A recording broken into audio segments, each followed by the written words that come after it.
So Maurice, I have known Maurice for 20-something years. We live next door to each other in Washington, D.C., in Alexandria, actually. His son was 4 years old, or 3 or 4 at the time. You're a little bigger now. And you're aging me, though, brother, when you do that. Are you kidding me? You think this is real dark? No. Maurice just always just a genuine guy, just a good guy and a good guy to know kind of thing. I don't know what else to say about him. I was stoked to see you when you started kind of throwing things up on LinkedIn. I'm like, hey, there's Maurice, all right. And I have followed your words of wisdom and kind of your methodology for quite a while, and I love it. So often, I've kept in contact with old students, former students, and they've been like, what do you think I could have done better? What should have? And a lot of them have said like, oh, I wish I'd learned about getting a mortgage or learned about this. But so often I wish somebody could have told me about how to like progress my own personal finances and really carve out the life I want to live. And I was like, who can I get to talk to? Boom. And so I immediately thought of you. I'm super stoked that you're able to come out here. I'll kind of turn it over and let you talk a bit about your background. You've done like everything under the sun. He's kind of like the yes man. Like, you want to try this? Yes. And he just does it, and he thrives at it. So I will turn it over. Yeah. Good. Listen, I don't do presentations. I'm going to make that clear. This is a conversation, not a presentation. So talk with me, please, because I flew a very long way to get to you, but it's honestly my pleasure. Eric, thanks for asking me to come.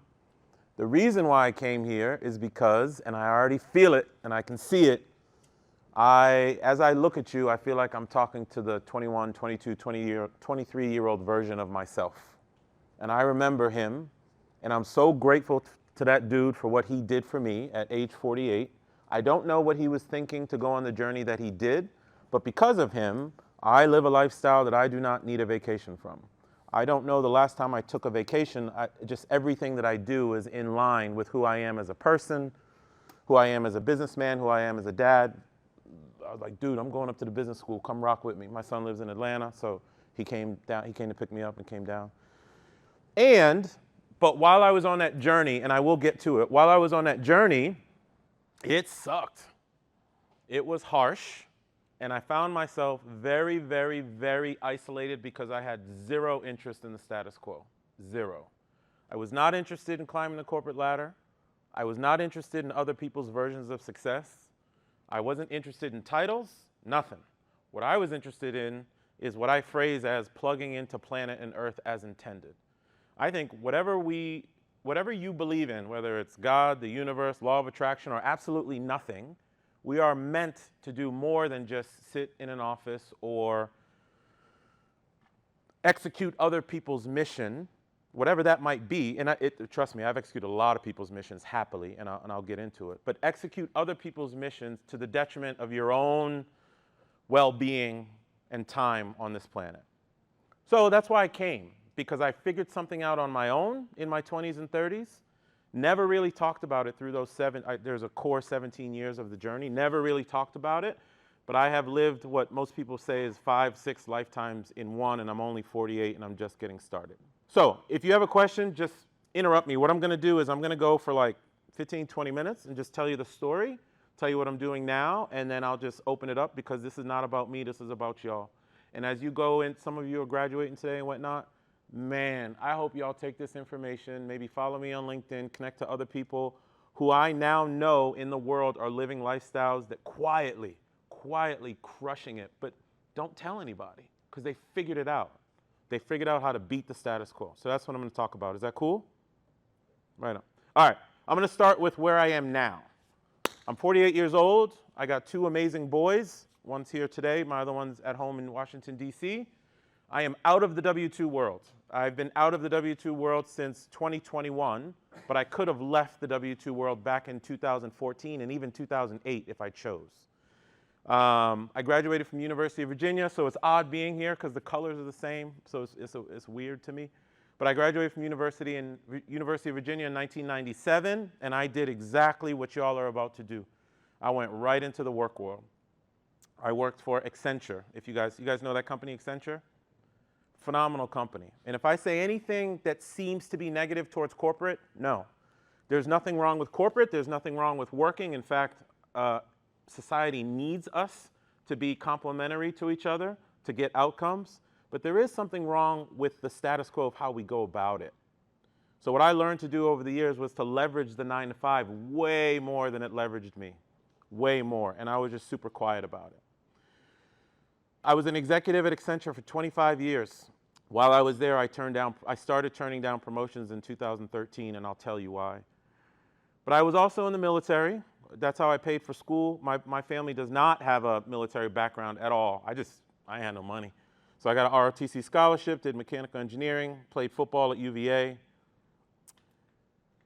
So I was in the military for 22 years as a reservist, but I did the equivalent of 10 years of active duty. I volunteered a lot, where I was military police officer, and then I turned into a federal agent. You guys know the TV show NCIS?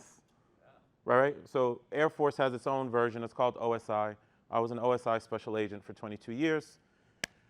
Somehow in 2008, I added being a street cop in Washington, D.C. Added, meaning I was doing it all at the same time. So I would work for Accenture during the day, and then I would go home, hang out with my son, do homework, and I would also go patrol at night as a midnight patrol officer in the Washington, D.C. area. So I did that for 15 years. So I had those 3 major careers. Accenture was always the core pillar. Then I was in the military as a federal agent. Most people didn't know because we didn't wear uniforms as federal agents. You wouldn't know what we were. And then I was a street cop in D.C. Obviously, you would know because I was always in uniform. I did not, even though I was doing the federal agent stuff and I investigated everything from murders to conspiracy to terrorist stuff to tracking down fugitives, when I became a street cop, I was just like, I just want to be on patrol with the fellas and the ladies. And I think that was because I missed playing football. Like I just kind of missed the huddle kind of thing. Now, here's the cool thing. When I was 15 years old, this is how it all started. I've been to 100 countries over 300 times because I learned quickly that life is about experiences and relationships. It is. If we chase money our whole life, you're missing out. You're going to miss out. And in fact, I say to people all the time, even though I now run a private equity firm and we have almost $250 million worth of assets under it now that I founded with 4 partners, when you chase money, it runs. It really does. At age 15, I went on a 30-day trip to France. My father sent me to stay with the family of an exchange student that had stayed with us the previous summer. Pops was really smart because I was a inner city knucklehead kid from Boston, Haitian immigrant. I didn't really know what life was like, and that summer changed me. And the way it changed me is I got exposed to French castles, French funerals, French wine, French food, French girls, French weed, French everything. And it was just like, what? Because all I knew was inner city Boston. That's all I knew, pounding the pavement. That trip changed me. That was one catalytic event for me. When I turned 21, graduating from UVA, I just happened to pick up the book Personal Finance for Dummies. Y'all know that series of books? The For Dummies books. I don't know why I picked it up. I have no idea, but I was in New York visiting his mom, actually. And I never told you that story, baby. I was in New York and Queens visiting his mom, and I picked up that book in a bookstore, $3.27. It sent me down this financial path. I found one phrase in that changed the trajectory of my life and has changed the trajectory of the generations that will come behind me. Honestly, it was passive income. Passive income is that income that comes in without your need to physically be somewhere. It's like, whoa, wait a minute. I don't have to be in an office to make money? Nope. Well, how do I get this? And then I found real estate. But my philosophy at the time had nothing to do with money. It was all because I wanted to go back to when I was 15 and have those kinds of experiences again. I felt something that day when I was 15. Matter of fact, on that trip, I wrote a journal. I don't know why. I've never written a journal ever since. I found it, scanned it, and then I lost the journal. So I'm glad that I found it. And some of the things that I was saying about life make a lot of sense with the way that I think about trying life on now. That's my catchphrase, to try life on. Thank God for real estate. This is how I broke the system. And this is what I hopefully want you guys to take away, because you are about to go into your career, and make these two things that can change your life. And those two things are simply the two paychecks that show up every month. You have a choice. You can follow status quo, take those paychecks, spend it on stuff, and whatever is left over, maybe invest it, maybe. Or you can really, really pay attention to what you're doing and take those paychecks and systematically invest them in assets, anything from real estate, but also self-education. I was just very, very good at systematically investing those two paychecks for 25 years, and I told nobody. I went on this journey, and I started buying my first condo. This is where Eric and I lived. We lived in an apartment complex, a condo complex. I was working at Accenture. I bought my first place to live. It appreciates, so I got lucky. There's a little bit of luck. There was some timing. This is 2002, so there was a real estate boom from 2002 to 2008-ish, and then you guys know the crash that happened in 2008, right? I had to survive that thing. That was not fun, but I survived it.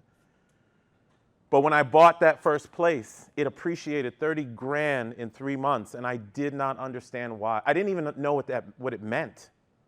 So I called my pops. My pops is a teacher, 30-year educator. That's why I'm very sensitive to education, formal education. And he said, baby, you made 30 grand. What do you mean I made 30 grand? Well, because the place next door sold for $30,000 more, your place is now worth $30,000 more. And it blew my mind. So back then, there was no Google, there was no Yahoo, there was no Instagram. Facebook was just coming around. There was nothing. Not the way you guys know it today. Information is everywhere. But we did have something called the library. What? You remember that? No. I've seen it. Yeah. Every single Saturday, I was in aisle 6 of the Fairfax County, Virginia Library in Kingstown, Virginia, down the street. Every Saturday. I was in aisle 6 reading business books. It's like, if I just made 30 grand with one property in 3 months, I need to get as many of these things as I can. And I did. So in the first year, I bought 10. Now, that was at a time where loans were just being given to anyone for any reason without any documentation. It was a crazy time. But it wasn't the fact that I got the loans and the properties, it was the fact that I had the audacity to just go after it, right? So I got 10 that first year, and where it all ended up is by 2008, my basic needs were covered from passive income, meaning food, shelter, the basic stuff. By 2014, I was making more money from real estate on a monthly basis than I was getting from Accenture. I was like, oh shit, I think I did something good. I earned financial freedom just by doing that. And when I say I use those paychecks systematically, here's how I did it. I had a why. My why was freedom. I knew that I wanted to have the ability to have time freedom so I could go travel the world, do things, try different careers, feel life out different. I was just unwilling to just allow just life to happen to me. So every time I bought a property, I would buy it, and then I just started. So I ended up with 35 by 2014. I sold some because they appreciated. I paid off some, kept them. And then anything that was left, just every time I got paid, I sent money. I paid it. And I found myself with 18 paid off properties in 2014, generating 13 grand a month. Now here's the thing. I didn't wait for 2014 to experience life. So I'm giving you a financial story, but I'm also giving you a life story. You cannot wait. You should not wait to experience life along the way. Because I told you, I've been to 100 countries 300 times. I didn't wait till I was 41 when I had a decent amount of money to do it. I just found travel hacking along the way. So from 1997 to 2013, from a work perspective, and this is the present that I want to give you, because I truly think it's a gift that I got from him. I'm a man of faith, and I want to give it to you. From 1997 to 2013, this is how it worked for me at Accenture. I'm not bashing Accenture. I always have to be clear about that. I loved my experience. Analyst to consultant, consultant to manager, manager to senior manager, and when you get to senior manager, then you start being considered for partner. And when I got asked for partner, when I made it to senior manager and my boss, Elaine, came up to me, she's like, yo, you're doing really well. We want to consider you for partner. And I was like, nah, I'm good. I didn't want it because the relative time that I would have to put in extra to be a partner and the scrutiny from a management perspective, it didn't make sense to me. What made sense to me was, yes, I want to work hard for Accenture. Yes, I want outcomes for my clients. But I knew that in the background, not only was I quietly building a real estate portfolio, I was quietly having experiences that people didn't know. I didn't wait. So I became a police officer in 2008. I would do things like, and I still do it to this day, that's why I'm here, I would leave Washington, D.C. on a Wednesday or Thursday night, fly to Turkey, read a book, come back. I was like, I'm having more experiences. When I got asked to lead a division at Accenture, I said no, again. Instead, what I did was I presented a solution for my boss to support rather than a problem for her to solve so I could live more. And that solution was to create a position that didn't even exist that would generate revenue, but it was virtual and I could travel and work at different Accenture clients around the world like Finland, Norway, Sweden, da-da-da. I chose experiences over money, and I chose experiences over titles. So the one thing I don't like about the corporate life and when we get out into the world, there is a societal standard. It exists. So if I'm at a company and I'm considered a very senior person and my peers were all partners, sometimes those partners would look at me and be like, what's wrong with him? Why is he not partner after 20 years? And I just wouldn't get the respect. But I developed a very awesome muscle that I still exercise to this day. I just didn't give an F about it. I just knew, I knew that life was more than just, oh, I'm just going to sit in this office or I'm just going to compete. Now, here, I said that I love formal education, and I do. But I'm going to tell you something. When we are in kindergarten, we are creative.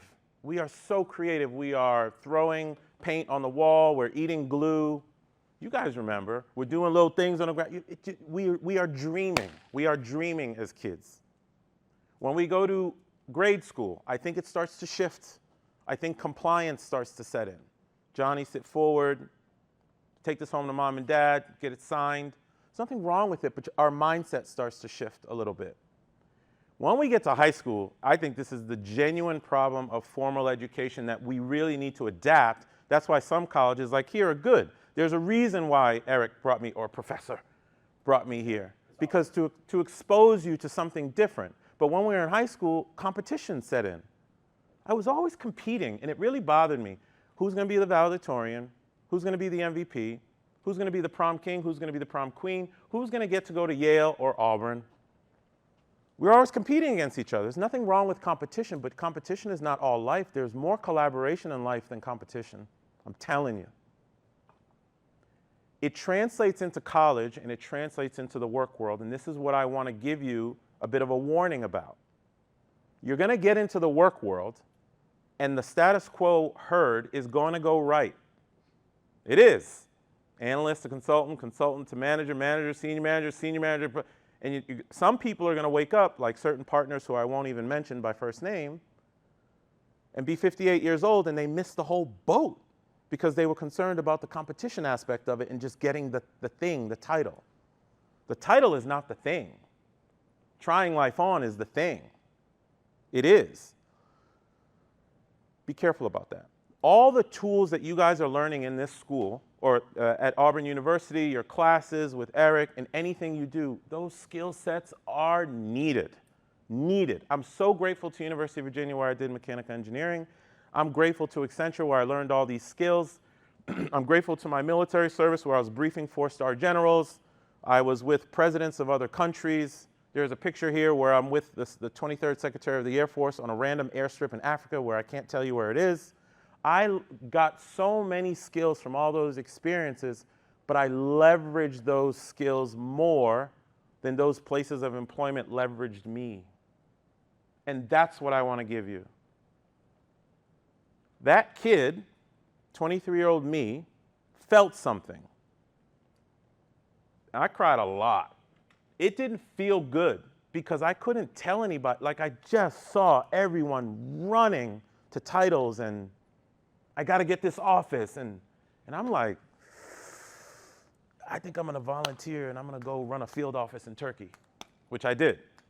Maurice, if you do that, you're probably not going to get promoted. I'm good.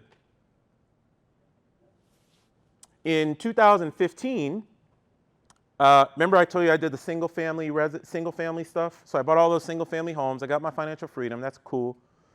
Then you start to realize something, which I hope you guys run into as well, because it means you've reached some level of financial security. When you have enough money to cover your basic needs, you start to realize that life was never about money in the first place.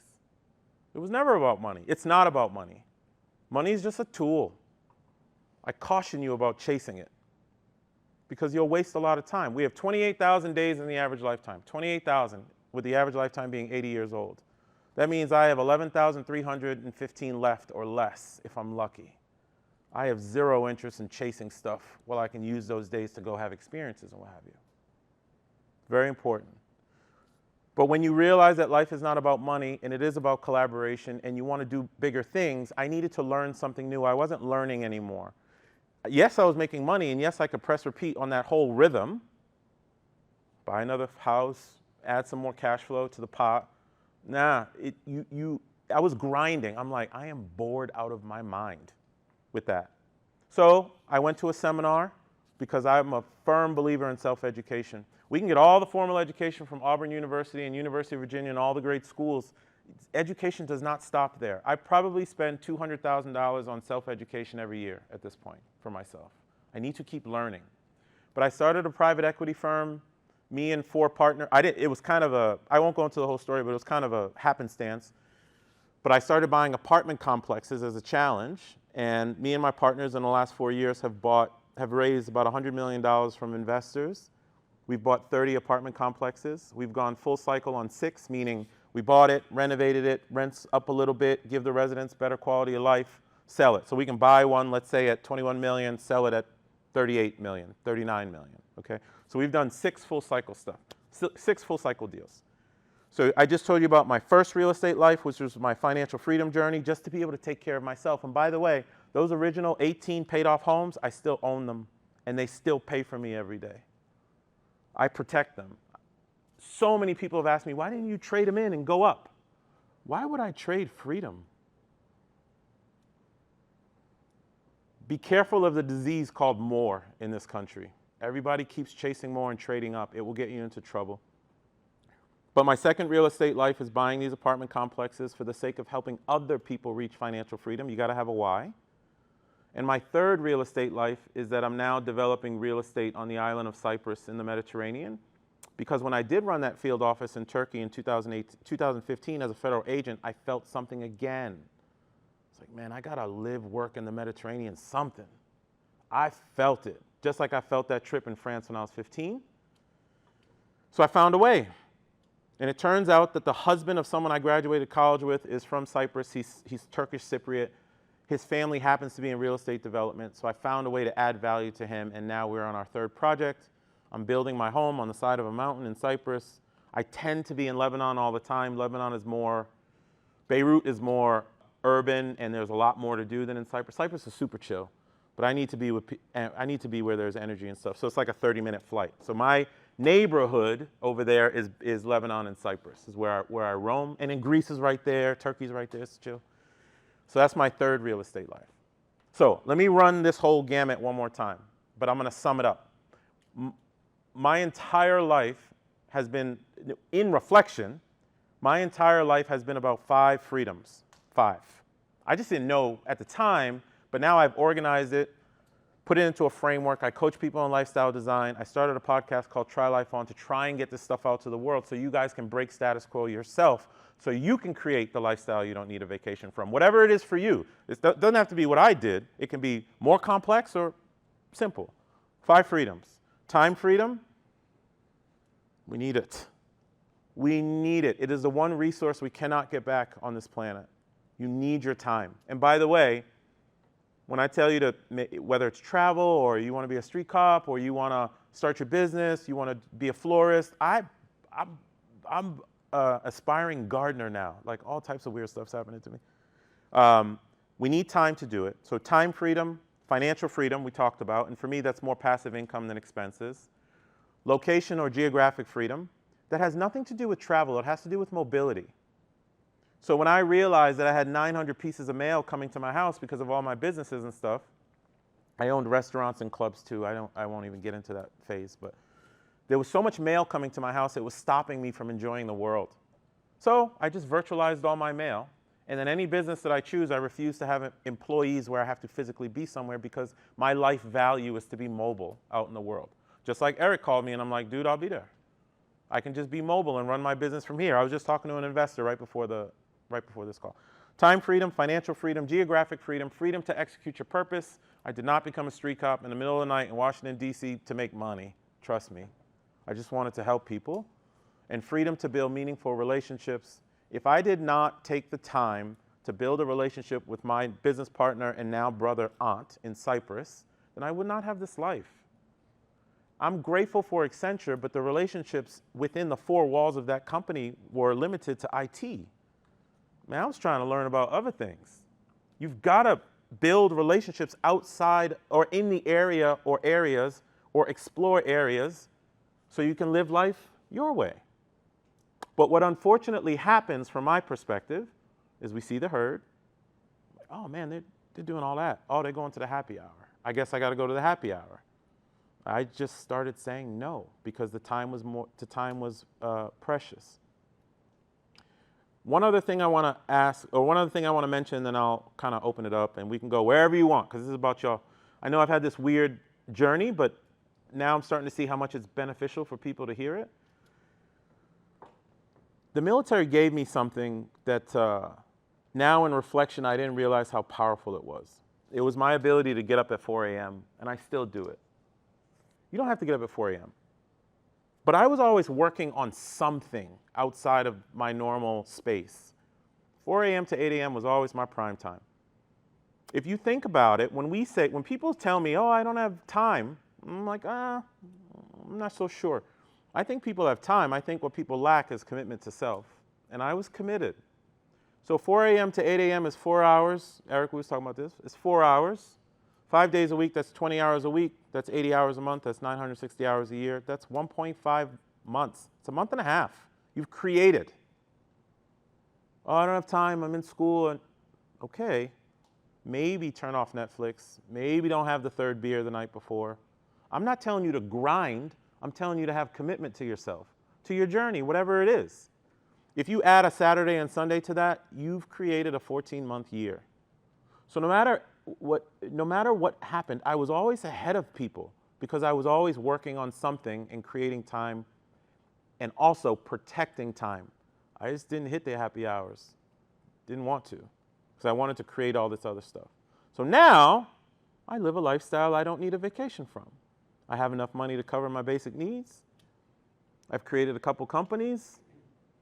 I have networks of people. Honestly, they're not networks. I have meaningful relationships across the world. I could land in one of 30 countries and someone's going to come pick me up. I spent my time building relationships and having experience versus just focusing on the ladder and things of that nature. So that's what I wanted to come tell you. You guys are on the cusp of going into the work world and making these amazing checks. You can do something with it intentionally to build a lifestyle for you. And what I tell people is like, if you can, in the first 10 years, actually, I'll sum it up like this. This is one of my favorite posts on LinkedIn, and this stuff gets a lot of traction now. I think it's like 100,000 followers or something like that. I don't know. Your job when you came to this university was to get this awesome degree that you're about to get. Fantastic, kudos, and you need it. You take that degree and you go get a great career and you get a salary. You earn that salary. But your job with that salary is not necessarily follow the herd and just get the executive VP title. Your job with that salary is to create an income. Buy things that will pay you. Because if you buy things that will pay you, at year 10, when your basic needs are covered, you have choice. I didn't say I left work when I became financially free. I worked for another 8 years. I liked Accenture. I liked being a street cop. I liked being a federal agent. But in all cases, it was my choice. And when people were like, damn, you're not a partner? I'm like, I'm good. Nobody knew. And the funny thing is, when I left everything in 2021, which is it was jarring for me because I did everything for 25 years. I associated myself with being a police officer, federal agent, Accenture executive. When I left, I was like, oof, that was rough. But I've learned to put my past down, Now I'm a podcast host. Now I'm executive producing some TV shows. I still run the private equity firm with my partners. I'm still developing overseas in Cyprus. And I want to be a gardener because I bought a farm. So, yeah, hopefully that gives you guys some insight. And yeah, just take this amazing education that you've gotten, leverage it. Leverage the 9-to-5 more than it leverages you. There are people in the 9-to-5 right now who are in quiet desperation that don't want to be there. And what I'm suggesting to you is focus on it in the first 10 years instead of chasing a title per se. Chase the framework for the lifestyle you want, and then you have options and you can go from there. Is that cool? Yeah. You know, I loved it. So one of the, just a couple of things that you've said that kind of resonated. So I've always said in my classes, like network. Yeah. That's why everyone has the placards up with the names so people can get to know each other. That was one idea. Another thought was when I was at Deloitte, people were like, hey, you know, Eric, I worked hard, I had kids, I blinked, and it was done. Yep. And I missed my kids growing up entirely, and I will regret it forever. So I always say, you can always get another job, you can't always get another family. So 1000%. And I heard partners time and time again say that to me, and you saw like regret, and I'm like, wow, you succeeded by the world, but man, you feel like you didn't.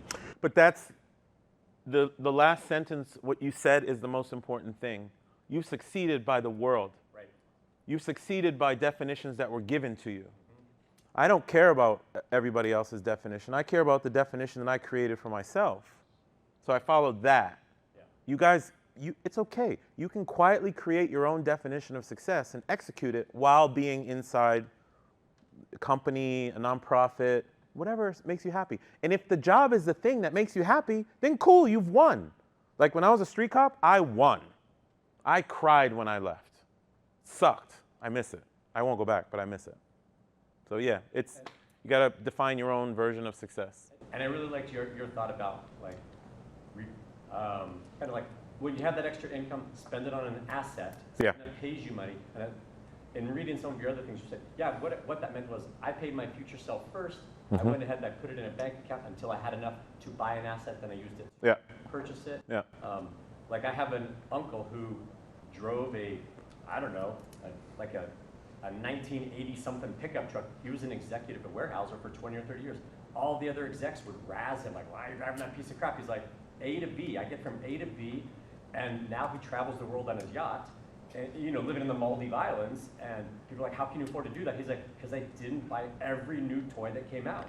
He goes, Nah. I didn't need it. The normal process of what we do is go to work, get paid, pay our bills, and maybe invest what's left. Flip it. Go to work, get your pay, store away what you can, and then pay the bills after. The Wi-Fi company is not more important than you.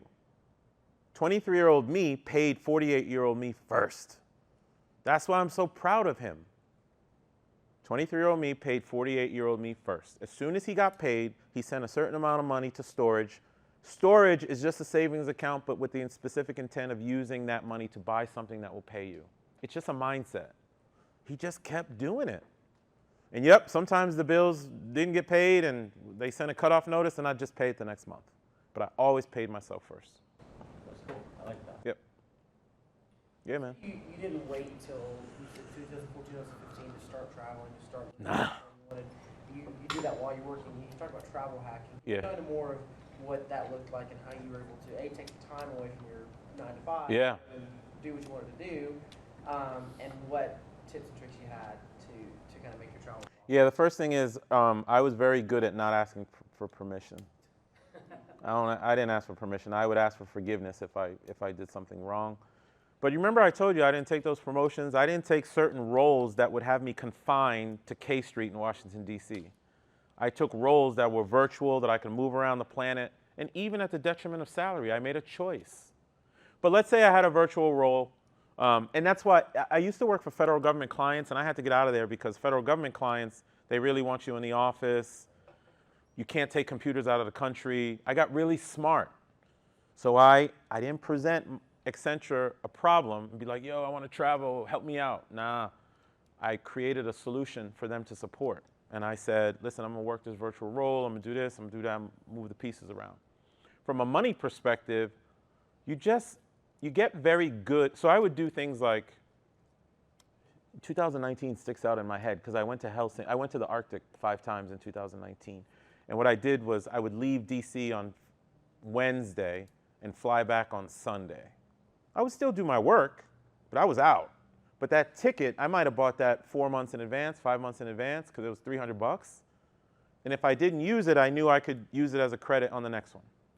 But I'm much more sophisticated nowadays with that stuff. Everything for me is United Airlines. From a travel hacking perspective, be loyal to the airline that's in your city or that goes where you want to go. I have a personal card that's United Airlines. I got a business card that's United Airlines. All my money funnels through that. Points come out of that. I just use them. I know you can go on Instagram and in books and get this card and you can manipulate it. Yeah, that's too much work. You just have to find a system that works for you and get used to the rhythm of things. Oh, this is a try life on principle. Life's not a destination. It's not. It's something you practice. So when I'm in the Mideast now, I say it jokingly, but it's true. I commute home, like I leave on a Sunday to commute back to DC on Monday to take my son to school. I've just gotten so good at it. I know where the flight leaves from Jordan at 1:45 in the morning that will land me at 6:20 a.m. that I get home by 7:30 and take my son to school at 8:30. It's something you have to practice over time, but if you can get good at travel hacking, which my definition is traveling for the least amount of money for with the most amount of comfort. When I travel, I travel. I know where showers are and lounges. I need to be in business class because I just do it way too much. But it's something you practice and you get good at over time. What are you growing? Veggies and herbs. Tomatoes, scallions, onions, potatoes, sage, rosemary. I think that's it right now. I'm learning because I've been so influenced by Mediterranean life. I'm like, man, I gotta recreate some of this. Keep the mints separate. Yeah, they're in a different bed. Good. They're in a different bed. Yeah. I think you do have a post where you talked about your travel. Some of you like $6 flight here, whatever. Yeah.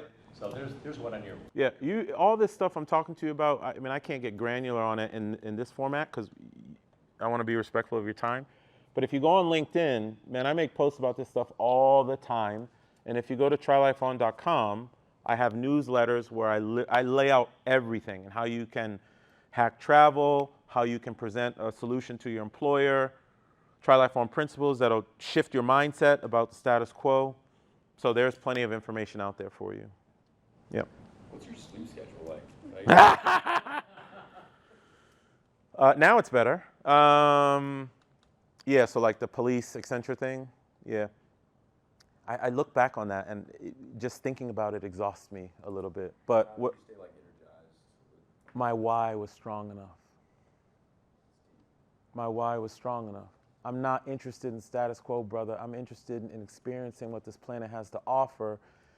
And part of what I wanted to do in terms of freedom of purpose, I wanted to be a street cop. The reason I wanted to be a street cop is because when I came back from deployment in 2002, post 9/11, I went back to Accenture and I was like, man, I can't just sit in this office and make money. I was just running around the world chasing fugitives, finding missing kids, and all kinds of stuff.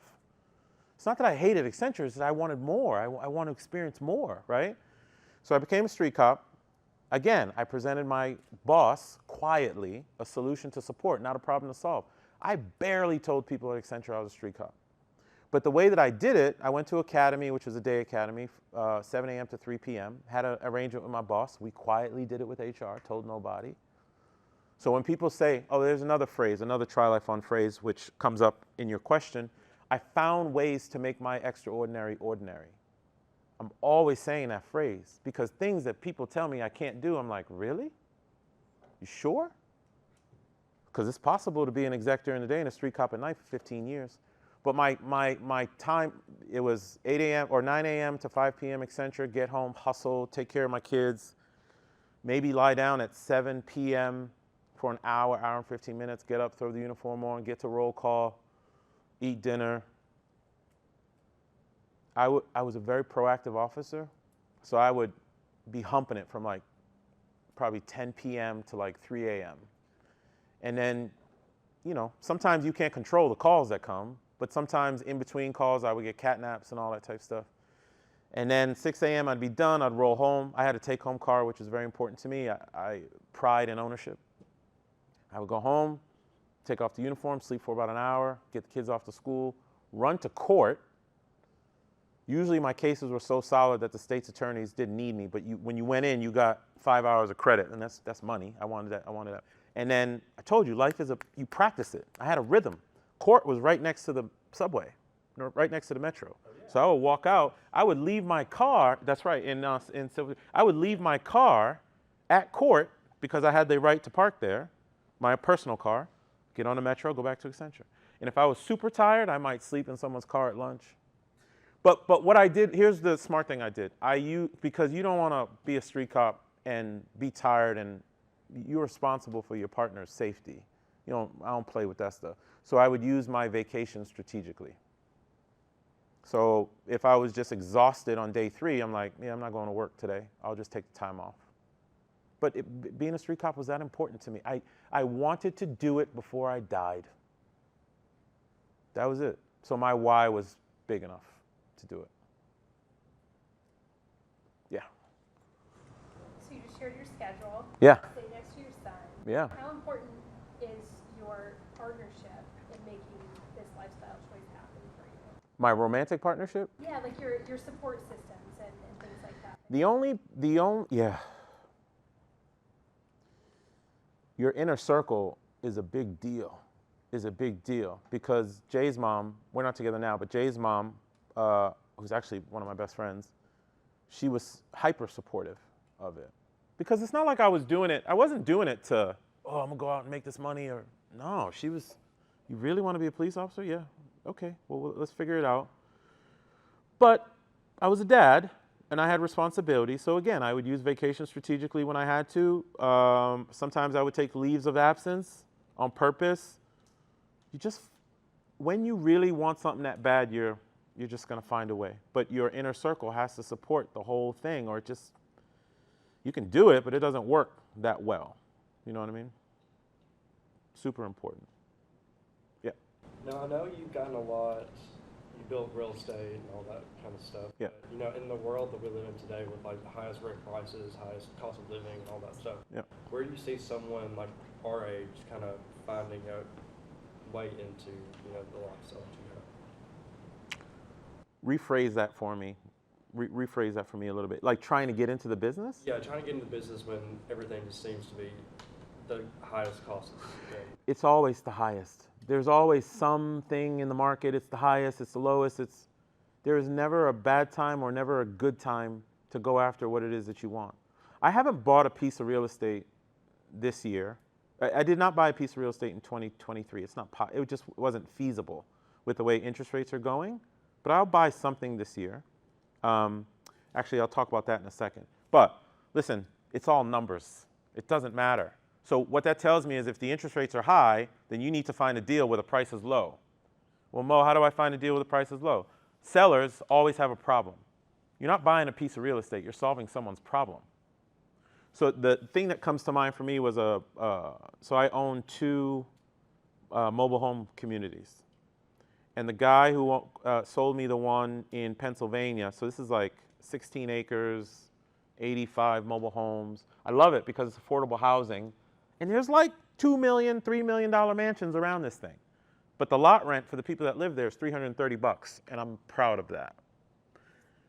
But what he wanted after conversation was not, hey man, pay me $3 million. Nah, he built that place in the 1970s. He wanted to make sure, because he's in his 80s, he wanted to make sure that the people who were living there would be taken care of. And when he found out I was prior military and I was a police officer and all this type of stuff, he felt something. So he invited us up to chat. We're like, of course we're going to take care of him. And then he wanted to make sure that him and his wife each, separately, got a check for 10 grand a month. So he owned the place. So the deal that we worked out was that he would give us a seller finance mortgage. So he was the bank. He's like, I just need 10 grand. So me and my partner, we worked out how this would work out. We figured it out. It's all just numbers. Never look at a deal, in any industry, please never look at a deal just surface level. Go find the actual problem that you have to solve. It's not about money most of the time. It's, oh, I need money for my kid's college, or I'm stressed. Some people are selling stuff because they're overly stressed. They don't care about the sales price, they care about the transaction going smooth. Find the problem. But you can, real estate or anything, there's going to be high points, low points, but people are always buying. And by the way, interest rates are what, 8%, 7% right now? But back in the 80s, they were 22%. It's all relative, right? Yeah, I remember like when we were buying our place in DC. Yeah. The market was crazy. Like we would go and see things like, oh yeah, it's been on the market 14 minutes, it's already bought. Mm-hmm. Oh, killing me. And that at that time, and the condos were going for like 250,000 a condo or whatever, 300,000 for a condo, and you're like, that's ridiculous. Yeah. Now they're what, 700,000 Yeah. Yeah. more. So it's always just relative, it seems. Yeah. But it always seems like you're at the hardest point.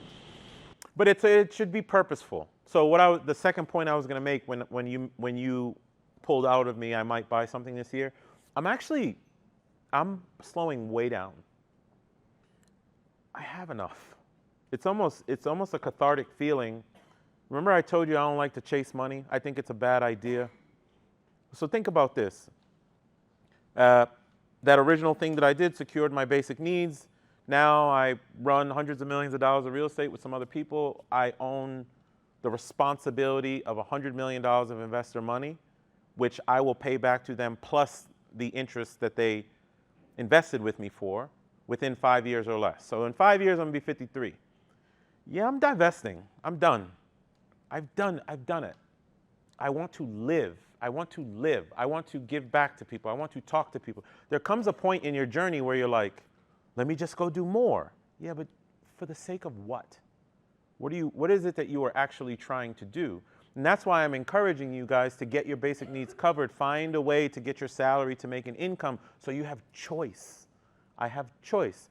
My version of success is to not create a $1 billion company. We could have. But I told my business partners that is not why I'm doing it. I don't want to be that guy. I have enough. So I don't know. I also want to put that out there too, because people will walk into the business school and be like, yeah, I'm going to do this. I'm going to get to 10 billion. Yeah, I get that. But what makes me happy is my 3-hour dinners in the Mediterranean. I want to do that. I've just earned it at this point. That's where I want to roam. And frankly, I could have started doing that in 2014, but I had other life-related goals to get done. What stopped you from chasing more along the way? What is it going to do? If my net worth doubles now, I'm not doubly happy. It'll grow, but why, from my perspective, I don't see the benefit in taking the risk and doubling my net worth. It'll grow naturally because I own assets and I don't sell anything, and I do drive a 2005 Infiniti, which I love, which she's about to hit 200,000. But if I do that, which is fine, I'm not going to be doubly happy. That's not the thing that makes me happy. The thing that makes me happy is the fact I get to stand up here in front of y'all and speak to you. So that's today. How about 20 years ago?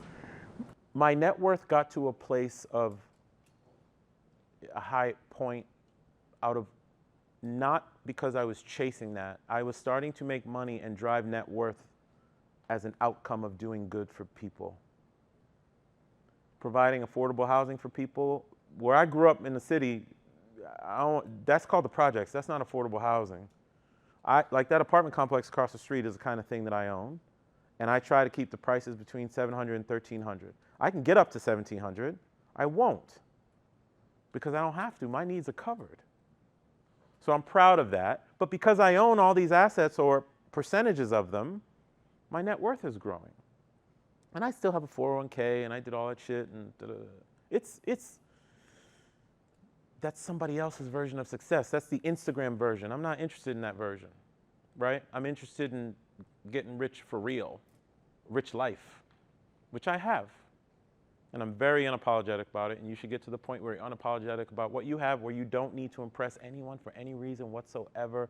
There is so much power in that, it's very hard for me to describe it to you. The power that I have over my own domain. Yeah, so take it for what it's worth. Yep. You speak to a level of intentionality for those just kind of like stepping out, Yeah. maybe from under mom and dad's wing. Yeah. Mom and recognize when you've hit something that's important that you should center? Your gut is going to tell you. My gut. When you have that feeling, that little thing inside of you, again, this goes back to being a man of faith or whatever you do or you do not believe in, but something is speaking to you. Something. Please listen to it. Listen to it. And don't let it get dulled down by family, peers, coworkers, or neighbors. Don't. Because probably, in my opinion, 90% of dreams are killed by family, peers, coworkers, and neighbors. All putting their fears on you. Don't do real estate, the interest rates are high. Don't go to Auburn, Alabama's better. It's always voices. Listen to your own voice. And I love my mom and dad. But they are, I love my mommy and daddy. They are immigrant parents who immigrated here from Haiti. Their blueprint, work hard, get a pension, save, put money in the savings and loan, you'll be good. So every time I did something, they were like, are you sure? You sure you want to do that? And now, obviously, I've had a very rich experience, and financially we're good and all that type of stuff. You just have to follow your own path of it. And there's nothing wrong with the way the previous generation lived or experienced life, but we live in a very different time. Like what y'all are going through right now, everyone's like, oh, Gen Z is lazy and stuff. I'm like, Gen Z is not lazy, Gen Z is smart. People want to do life different and experience life in a different way. Just because a previous generation did it some kind of way doesn't mean that that's the way you should do it. That's my take on it. Another question, but there might be others that. Yeah. Yeah, man. So you've talked about being a man of faith. Yeah. How has your faith grown and guided you over the years in correlation with how you've grown as a businessman, your real estate and stuff like that? Full disclosure, I was always a spiritual person, but I became a man of faith probably a year ago. I broke. I legitimately broke. And I didn't see it coming, and it hit me hard. And I think this is worth me telling you. My entire journey that I expressed to you was external. Everything about what I did was external. I became a street cop. I became a federal agent. I traveled to this place. I did this. I built relationships with people. And I never looked inward, and I didn't know what was going on with me. The kinds of things that I would see in the middle of the night in D.C., and then the kinds of things that I saw in the Middle East and Africa when I deployed and all that type of stuff, there was so much packed down I didn't know. And last year something happened and it just broke me, and I had to, the only way I could fix myself was to look in. I had no idea what was wrong with me. Now, as in reflection, that gut thing that I'm telling you about, I think he was talking to me the whole time. I think he told me to go be a police officer because when I was a police officer, I'm the guy you wanted to pull you over. I'm the dude who was like, how much you have to drink? Just a little bit? All right. Do me a favor, let me get your keys. I'm gonna pull your car over there. You're gonna come to the station in the morning and get the car. Or listen, I'm gonna tow your car for $300 because I think you wanna pay $300, you wanna go to jail. Like, I was that guy. I was also the guy who could speak to white collar, no collar, blue collar, talk to a CEO who's having a tough night or a homeless person having a mental health crisis, and I would sit right next to the brother, and I would even call my sergeant and be like, hey, take me off active for a minute. I'm gonna stay here with this guy for a while. I don't know, I think universe speaks to us in very interesting ways, and we need to listen.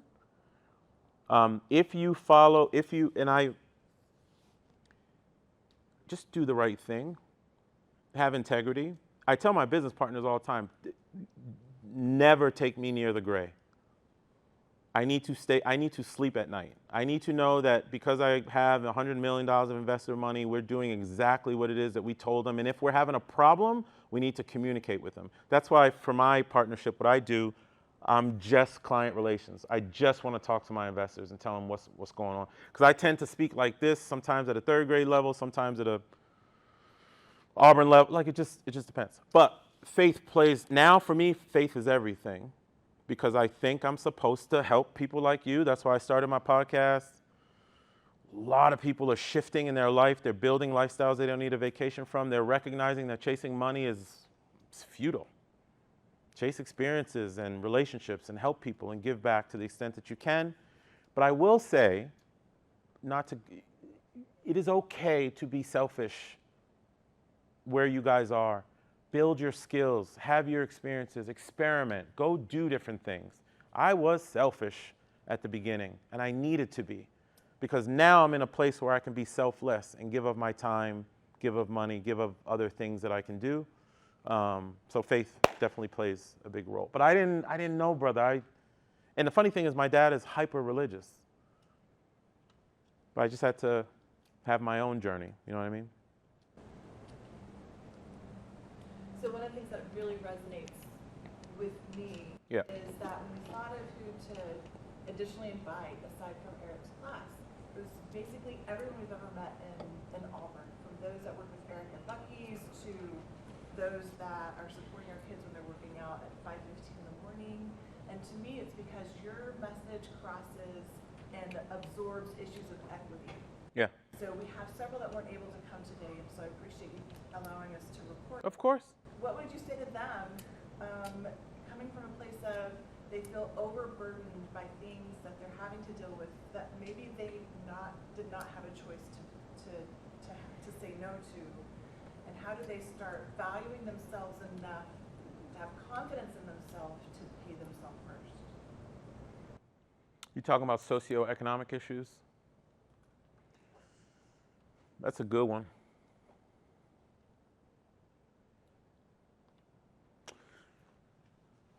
I wasn't broke. We were poor, but we weren't. Sorry, we were broke. We weren't poor.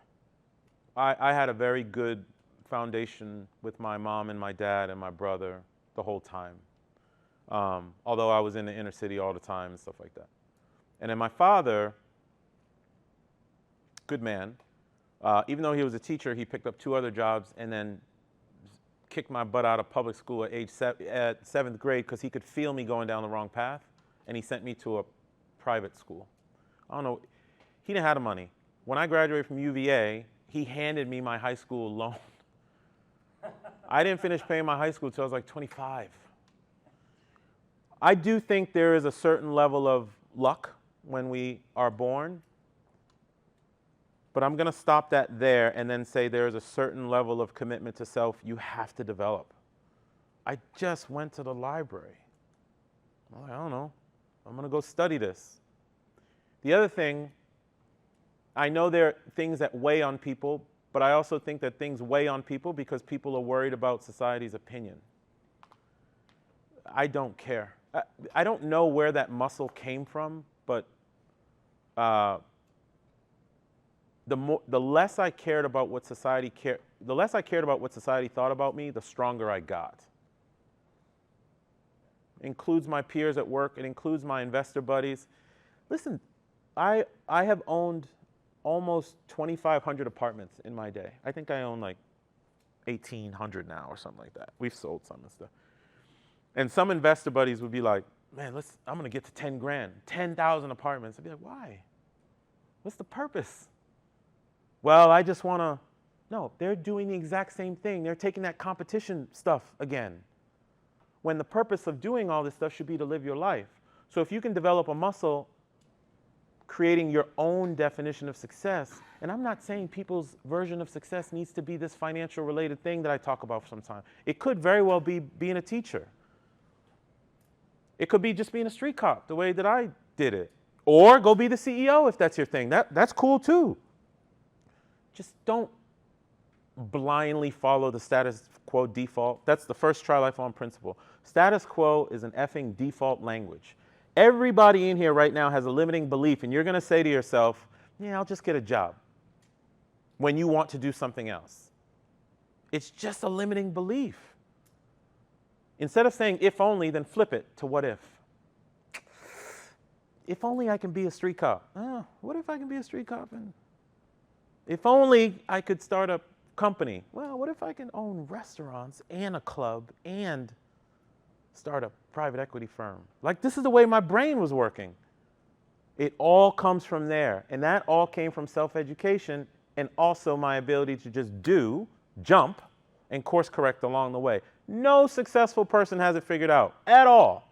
At all. I don't know what I'm doing in the Mediterranean developing. It's crazy. I don't even speak the languages. They go off Turkish, Greek, and English in Cyprus. Self-education, mindset. I understand that there are socioeconomic issues, and that's a broader topic. But we have a responsibility to educate ourselves, right? Jim Rohn says it best, is like, if you get a formal education, you'll have a career. If you self-educate yourself, you'll have a life. Self-education is everything. One last question. Yeah. How do you handle it when you make a mistake? Oh, mistakes are, you know, a cliche, you'll see it. Every mistake is an opportunity. Jocko Willink, the Navy SEAL, I don't really like following these people who have become famous and stuff, but he said something that stuck with me that I didn't realize that it's what I do. And every time someone came to him with a problem or a mistake, you go like, good. I'll prove it. When the 2008 downturn came, half of my residents stopped paying. I think at the time I owned like 22, 23 homes. Half, because they lost their jobs.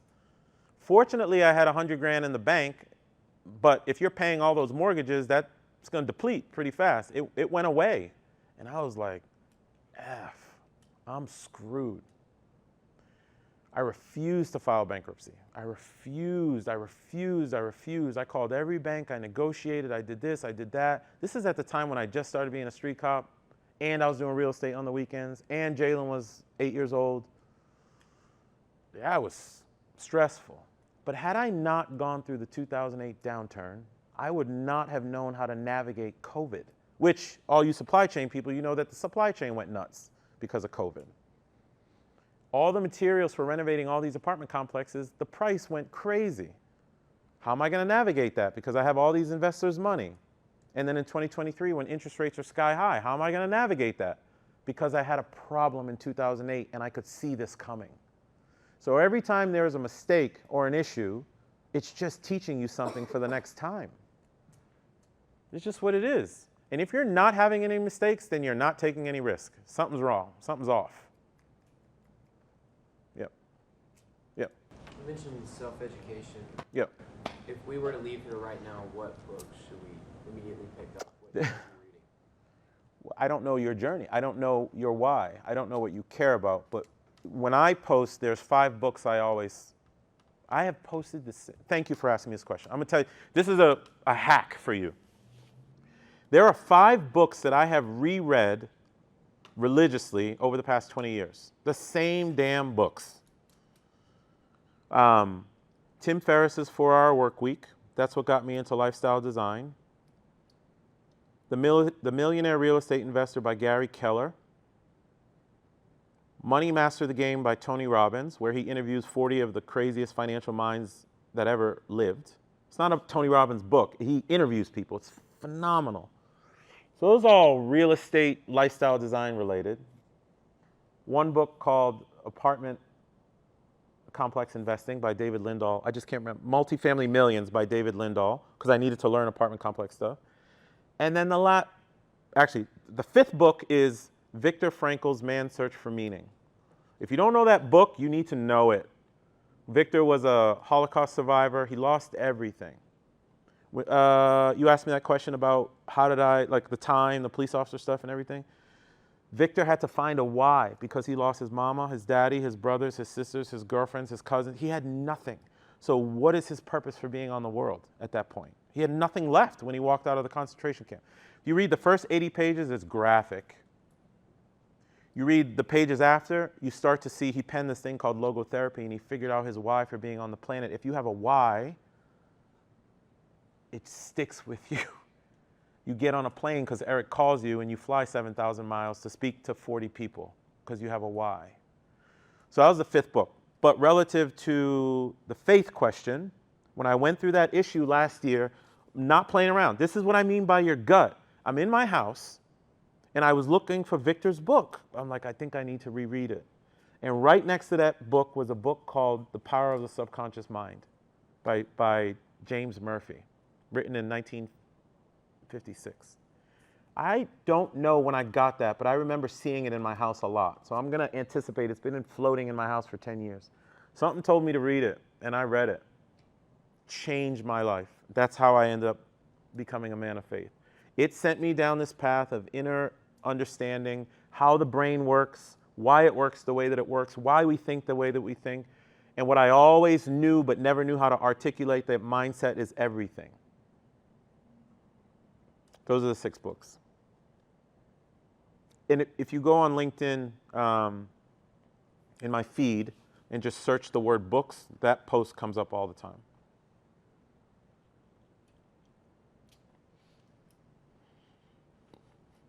Any other thoughts? So if they have like follow-up questions? Oh yeah. So listen, I love this stuff. When I tell you I love it, I love it, I love it, I love it, I love it. I am on LinkedIn. I talk about this stuff religiously on LinkedIn because I want to help other people break their version of status quo. I started a podcast about 2 years ago. It's been heard in 89 countries. That's insane. 89 countries. And I just got invited to LA with the team that does Huberman Lab, which is the number 5 podcast in the world. And they're like, we want you to come out and do some work with us. I was like, oh, all right, I'm coming. If you guys reach out to me on social media, whether it's, I'm active on LinkedIn and Instagram. So you'll see what I'm doing around the world on Instagram, but LinkedIn, I talk about these principles and stuff. And then Try Life On, I publish a newsletter once every other Saturday. But if you reach out to me there, if you have any questions, I will respond. If you need support, I will respond. I feel a duty to help people figure stuff out. And again, it ain't my version of success. That's not what I'm suggesting. What I'm suggesting is you guys don't default. Please don't default. Your time on this planet is worth more than that. There's so much good. not 100 countries, 98 countries, 350 times.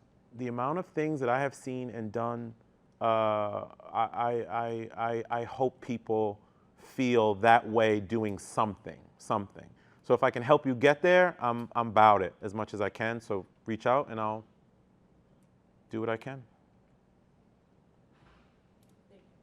Cool?